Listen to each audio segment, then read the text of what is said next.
Siguro pwede tayo magsimula. It's 7:34 na. Let's pray. Let's pray as we start.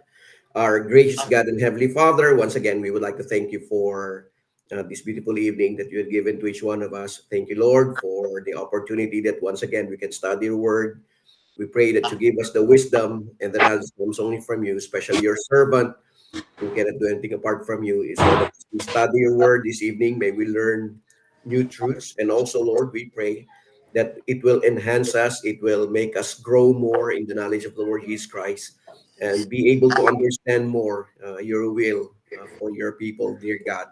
We commit to your study, even our fellow students, Lord, classmates who are not with us right now. We pray that they will be able to join us also later as we have our class today. It be that you give us all understanding. May it be that your Holy Spirit also will enlighten us. In Jesus' name we pray. Amen. So today we are going to focus on Romans chapter 14, the whole chapter. It is the whole chapter of 14 is all about how should we deal with fellow believers when in fact the problem here is all about the food. Okay, so but before that, remember yesterday as a point of study, a little bit of a review. Yesterday we learned that as Christians, as followers of the Lord Jesus Christ, it says there we need to be in subjection to the government. uh, we need to be submissive to our government in spite of who they are, in spite of their, our government now is facing lots of scandals, lots of issues. Even our president has some issues that was mentioned by his own sister. There are lots of corruption issues. Last night after we had our class, I was able to watch the interview from what's this station, billionaire channel, news channel, in which the former Associate Justice Carpio, Antonio Carpio, was being asked. So I don't know if you have watched that already, but try to watch it at YouTube. Wherein Justice Carpio was being interviewed by I forgot the name of that person, mm, a lady, but it's in Billionario News Channel, and he said, because of course he was the former Chief Justice, he said that the funds. So he's now telling that whatever is being mentioned about the president, that it is true. He said they cannot simply remove funds from one place to another, just like the funds for PhilHealth and PDIC. They cannot transfer it without the signature of the president, because that's the only time that they can transfer or that they can get money from funds, and it is being done by the Department of Finance, which is being run by Recto, and also the signature of the president, because they cannot remove funds, they cannot get any funds without his signature. So for the flood control projects, he said, i- we need to understand that the president is the one who signs everything. So that's what he was saying last night. That's why I think they are trying to uh, apply, or they are trying to prosecute. So we just don't know what will happen. They're giving a petition at the Supreme Court, because he came from the Supreme Court. So he's the Chief Justice before. But anyway, so that's another issue that's being mentioned. But last night or yesterday, we have been learning this. And again, let's us try to remember that in First Timothy, so here it says, everyone who is in the authority that exists are appointed by God. They are ordained by God. They are the ones who were brought there by God himself. So he allowed them to be there. And in First Timothy chapter 2, this was what we need to realize also. We were told as Christians, as followers of the Lord Jesus Christ, it says there, First Timothy chapter 2, verse 1 until verse 3, therefore I exhort first of all that supplications, prayers, intercessions, and giving of thanks be made for all men, for kings and all who are in authority, that we may lead a quiet and peaceable life in all godliness and reverence, for this is good and acceptable in the sight of God our Savior. So that's the reminder for a true follower of the Lord Jesus Christ. Instead of doing protests, in spite of what we are hearing from other people, in spite of what we are learning right now because of the rampant issues regarding corruption and others, still, our obligation as Christians is to pray for them. And at the end part of Romans chapter 13, we understand, starting from verse 8 until the end part of chapter 14, Paul started with loving one another. Look at verse 8 and 9. Owe no one anything except to love one another, for he who loves another has fulfilled the law. For the commandments, you shall not commit adultery, you shall not murder, you shall not steal, you shall not bear false witness, you shall not covet, and if there is any other commandment, are all summed up in this saying, namely, you shall love your neighbor as yourself. So, in the latter part of this chapter, Romans chapter 13, which we have learned yesterday, Apostle Paul started with loving each other and to live in harmony with each other, to live in the newness of life as followers of the Lord Jesus Christ. Now in chapter 14, as Paul was continuing with his proposal on living in the newness of life, which is Christ-likeness, quote unquote, he started now telling us how to live with our neighbor or with our fellow believers. So in chapter 14, he is now telling us how to live peaceably with our neighbor or fellow believers. Look at this. He started but in verse 1, as he continues, look at this. Receive one who is weak in the faith, but not to disputes over doubtful things. For one believes he may eat all things, but he who is weak eats only vegetables. Let not him who eats despise him who does not eat, and let not him who does not eat judge him who eats. For God has received him. Who are you to judge another servant? To his own masters he stands or falls. Indeed, he will be made to stand, for God is able to make him stand. So, starting from verse 1 until the end of this chapter, Apostle Paul was now telling them how to deal with fellow believers, because of course we need to understand the context of this writing. Look at I will continue. Look at what he says there in verse 6. He who observes the day observes it to the Lord, and he who does not observe the day to the Lord, he does not observe it. He who eats to the Lord, for he give God thanks, and he who does not eat to the Lord, he does not eat and give God thanks. Look at verse 7. For none of us lives to himself, and no one dies to himself. For if we live to the Lord, and if we die to the Lord. Therefore, whether we live or die, we are the Lord's. For to this end Christ died and rose and lived again, that he might be Lord of both the dead and the living. But why do you judge your brother, or why do you show contempt for your brother? For we shall all stand before the judgment seat of Christ. For it is written, as I live, says the Lord, every knee shall bow to me, and every tongue shall confess to God.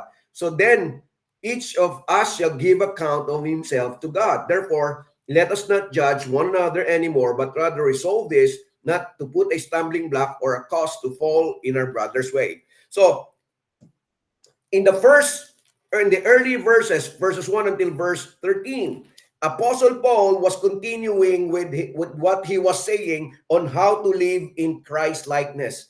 He was now telling us on how to live to show the world we are different from them. Actually, in the first verse, Apostle Paul wrote this as teneonta te peste.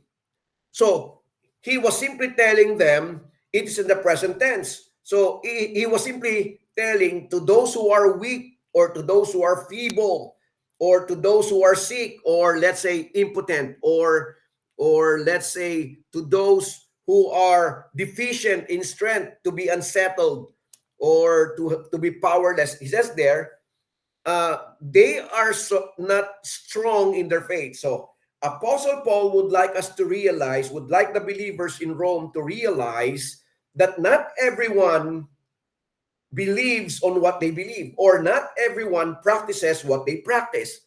Remember, when we talk about the context, we need to remember what we have learned about the context. We need to understand why the writer was simply telling that, or what is the scenario why he wrote that passage. So here, we need to understand that during this time, the believers are not all Gentiles. The believers are composed of both Jews and Gentiles. Okay. So we need to we need to understand the scenario. We need to understand the context. The members of the church or the churches in Rome are not all Gentiles. So they are both Gentiles and Jews. And remember, the Jews, before they came to know Christ as Lord and personal Savior, before they were converted to Christianity, they have their practice already. They are the ones, they know what to do. They are the ones who are so disciplined with regards to what they eat. So here, the next duty of the true followers of the Lord Jesus Christ is to help one another. So now, because of course they have differences, they need to understand that even if they are already Christians, there are things that they will not agree upon. In fact, I'll show you an example in Acts chapter 6. In the early part of the church, or in the early stage of the church, there was already a problem among the believers. Acts chapter 6, look at this. That's why they chose the first 7 deacons. Acts chapter 6. Now in those days, verse 1, when the number of the disciples was multiplying, there arose a complaint against the Hebrews by the Hellenists, because their widows were neglected in the daily distribution. Then the 12 summoned the multitude of the disciples and said, "It is not desirable that we should leave the word of God and serve tables. Therefore, brethren, seek out from among you 7 men of good reputation, full of the Holy Spirit and wisdom, whom we may appoint over this business.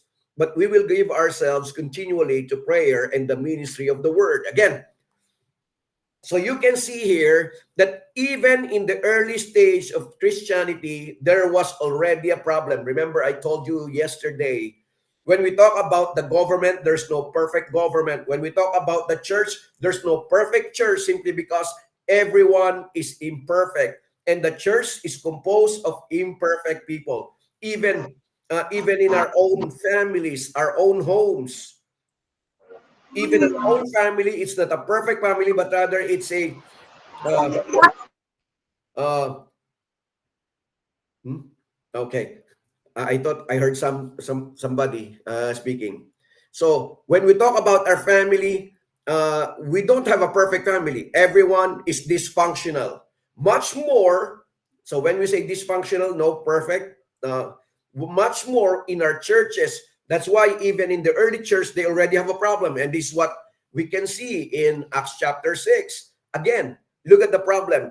So the problem that we have here can be seen also when they have the problem in Acts chapter 15. So let's open again our Bibles into Acts chapter 15, because this is now the problem, just like the one that was written here in the book of Romans. So look, Acts chapter 15. I will start from verse 1. And a certain man came down from Judea and taught the brethren, "Unless you are circumcised according to the custom of Moses, you cannot be saved." So that's a problem now. There are Christians, remember, they are Christians, they are followers of the Lord Jesus Christ, and yet they still would like to follow the law of Moses. Because if not, they said, your salvation is not complete. Unless you are circumcised according to the custom of Moses, you cannot be saved. So salvation is not complete if they will not follow the law or the ceremonial law. Therefore, when Paul and Barnabas had no small dissension and dispute with them, they determined that Paul and Barnabas and certain others of them should go up to Jerusalem to the apostles and elders about this question. So being sent on their way by the church, they passed through Phoenicia and Samaria, describing the conversation of the Gentiles, and they caused great joy to all the brethren. And when they had come to Jerusalem, they were received by the church and the apostles and the elders, and they reported all things that God had done with them. Look at this in verse 5. But some of the sect of the Pharisees who believed rose up, saying, it is necessary. So look at this. It is necessary to circumcise them and to command them to keep the law of Moses. So the Pharisees, we will not say that they are not Christians. They are true Christians. They are followers of the Lord Jesus Christ. It's just that it has been their practice before they come to know Christ as Lord and personal Savior. It was their practice already, and they would like these Gentiles to follow the same. So again, this is the composition of the church in Rome. The church in Rome is not only Gentiles, just like we are all Gentiles, but this church in Rome is composed of both Gentiles and Jews. So there is now a debate. There is now a discussion. There is now a problem that is coming out simply because they have different practices. Coming out simply because they have different traditions. And so, let's continue with chapter 15 of the book of Acts. Now the apostles and the elders came together to consider this matter. And when there had been much dispute, so there was argument, Peter rose up and said to them, men and brethren, you know that a good while ago God chose among us that by mouth the Gentiles should also hear the word of the gospel and believe. So God, who knows the heart, acknowledged them by giving them the Holy Spirit, just as he did to us, and made no distinction between us and them, purifying their hearts by faith. Now, therefore, why do you test God by putting a yoke on the neck of the disciples, which neither our fathers nor we were able to bear? But we believe that through the grace of the Lord Jesus Christ, we shall be saved in the same manner as they. Then all the multitude kept silent and listened to Barnabas and Paul, declaring many miracles and wonders God had worked through them among the Gentiles. And after they had become silent, James answered, saying, men and brethren, listen to me. Simon has declared how God at the first visited the Gentiles to take out of them a people for his name. And with these words of the prophets, agree. Just as it is written, after this I will return, I will rebuild the tabernacle of David, which has fallen down. I will rebuild its ruins, and I will set it up. And I will, so that the rest of mankind may seek the Lord, even all the Gentiles who are called by my name, says the Lord who does all these things. Look at verse 18 until verse 21. Known to God from eternity are all his works. Therefore, I judge that we should not trouble those who among the Gentiles who are turning to God. But, says there, that we write to them to abstain from things polluted by idols, from sexual immorality, from things strangled, and from blood. For Moses has had throughout many generations those who preach him in every city, being read in the synagogues every Sabbath. So as we can see here, they in the Jerusalem Council, they were able to tell them what they need to understand. They we call this as Jerusalem Council. The early church already has a problem even before Apostle Paul wrote the book of Romans. They already have a problem simply because, of course, they came from different backgrounds, from different practices, from different traditions. And some of the Pharisees, they were already telling that they need to follow the law to be circumcised. In fact, in Acts chapter 6, which we have read, there was a clash, a constant battle, simply because the native Jews the Hellenists are complaining against the native Jews. So that's in chapter 6 of the book of Acts. This, when we say Hellenists in chapter 6 of the book of Acts, the Hellenists are Jews, but by nature, or by they grew up in Greek traditions, in Greek practices, and so they are called Hellenists. They are Jews, yes, but they did not grow up in Judah or in Jerusalem or in Israel. They grew up in Greece or other countries which are Greek background, or which has Greek backgrounds and practices. They were Jewish. They are called as the Jewish diaspora. I don't know if you have heard already of the word diaspora. When we say diaspora, the Filipinos are called diaspora simply because we travel from our country to another country. So the OFW are called as the diaspora Filipinos. So these are the same. The Jews, they, because of the Babylonian Empire, remember they were held captives. They were conquered by the Babylonian Empire, and so they left. They were brought out of the land of Israel, or in Judah particularly. They were removed from Judah. They were brought to another country because they were conquered by Babylon. And so these people, when they were conquered, they were brought to another country, they stayed there. But when they came to know Christ as Lord and Person, of course, they have the practice in which they go to Jerusalem year after year for the Pentecost. And so they came to know Christ as Lord and personal Savior. And the problem was, they came to know Christ as Lord and personal Savior. Their practices are different from the practice of the native Jews, those who grew up in Israel.